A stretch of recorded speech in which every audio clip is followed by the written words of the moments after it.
మాట నా తలంపుకి నా నోట పుట్టక ముందే దాని సారాన్ని నీవు ఎరిగి ఉన్నావు ప్రభువా. 139వ కీర్తనలో దావీదు రాస్తాడు, ఒక తలంపు రాకముందే.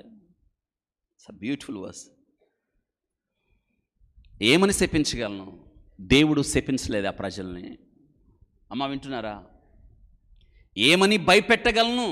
దేవుడు భయపెట్టలేదే. దేవుడు మీ జీవితంలో కూడా నా జీవితంలో కూడా ఆయన నిన్ను దీవించినప్పుడు, నిన్ను ఆస్వాదించినప్పుడు, నిన్ను హెచ్చించినప్పుడు, నీ కొరకు ద్వారం తెరిచినప్పుడు ఎవరండి మోస్తారు? ఆయన నిన్ను దీవించాలనుకున్నప్పుడు ఎవడు శపిస్తాడు? ఆయన నీకు ధైర్యాన్ని ఇచ్చి నిలబెట్టినప్పుడు నిన్నెవడండి భయపెడతాడు? నీకు వ్యతిరేకంగా రూపొందించు ఏ ఆయుధం? ఇదే ఇశ్రాయేలు జీవితంలో జరిగింది. 1948వ సంవత్సరం మే 14 తర్వాత ఇశ్రాయేలు దేశం ప్రపంచ దేశాల్లో చోటు చేసుకున్న తర్వాత, ఇశ్రాయేలు దేశం జెండా ఎగిరిన తర్వాత చుట్టుపక్కల ఉన్న 14 అరబ్ దేశాలు ఈజిప్టు యొక్క అధికారం కిందకు వచ్చి, ఒక జెండా కిందకు వచ్చి, ఈజిప్టు అధ్యక్షుడు నాజర్ని ఎన్నుకొని ఇశ్రాయేలుని సముద్రంలో కలిపేద్దాం అనుకున్నారు. ఎక్కడ? ఇజ్రాయేలుని ఎక్కడ కలిపేద్దాం? ఎవడి వల్ల అయింది? ఇప్పుడు ఇశ్రాయేలీలు 1 కోటి మంది ఉన్నారు. మీకు ఆశ్చర్యమయ్యే విషయం ఏంటో తెలుసా? ఇప్పుడు 97 లక్షల మంది ఉన్నారు ఇశ్రాయేలీలు. 1921వ సంవత్సరంలో ఇశ్రాయేలీల జనాభా 84,000 మందే. 1925లో 1,05,000 మంది అయ్యారు. 1936వ సంవత్సరంలో జస్ట్ 36 lakhs.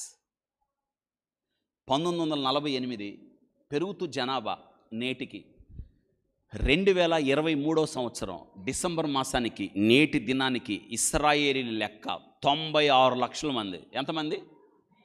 చుట్టుపక్కల ఉన్న అరబ్బులు 28, మొత్తం లెక్క పెడితే కోట్ల మంది. మరి ముఖ్యంగా దాన్ని ఆనుకొని ఉంది 14 కోట్ల మంది. 28 కోట్ల మంది అరబ్బులు నిండా 1 కోటి మంది కూడా లేని వీళ్ళని ఏం చేయలేకపోతున్నారు? కారణం ఏంటో తెలుసా? వారు దీవించబడిన వాళ్ళు. వారిని భయపెట్టడం ఎవరి తరం? ఇంకింతే, ఇంకేం మనం ఏం మాట్లాడతాం? ఎంత అద్భుతంగా రాశారండి ఇవి. బిలాం అంటున్నాడు, ఏమని శపించాలా? దేవుడు శపించలేదే. ఏమని భయపెట్టగలం? దేవుడు భయపెట్టలేదే. మెట్టల శిఖరమునుడు చూస్తున్నాను అని అన్నాడు, కొండల నుండి అతను కనుగొనుచున్నాను. ఇదిగో ఆ జనం ఒంటిగా, ఎట్టంట? ఒంటిగా. ఇప్పుడు చూడ పాపం ఇజ్రాయెల్ దేశం చుట్టూ, ఇశ్రాయేలు దేశానికి చుట్టండి, ఒక్క దేశం కూడా దాంతో స్నేహంగా ఉందా? ఒంటరోళ్ళు. వారిలో ఒంటరి అయిన వాడు. అసలు ఇజ్రాయెల్ దేశం అండి, ఆ పొలిమేరలు తిరుగుతుంటే అంత శత్రువులే. మీరు ఆశ్చర్యపోయే విషయం ఏంటో తెలుసా?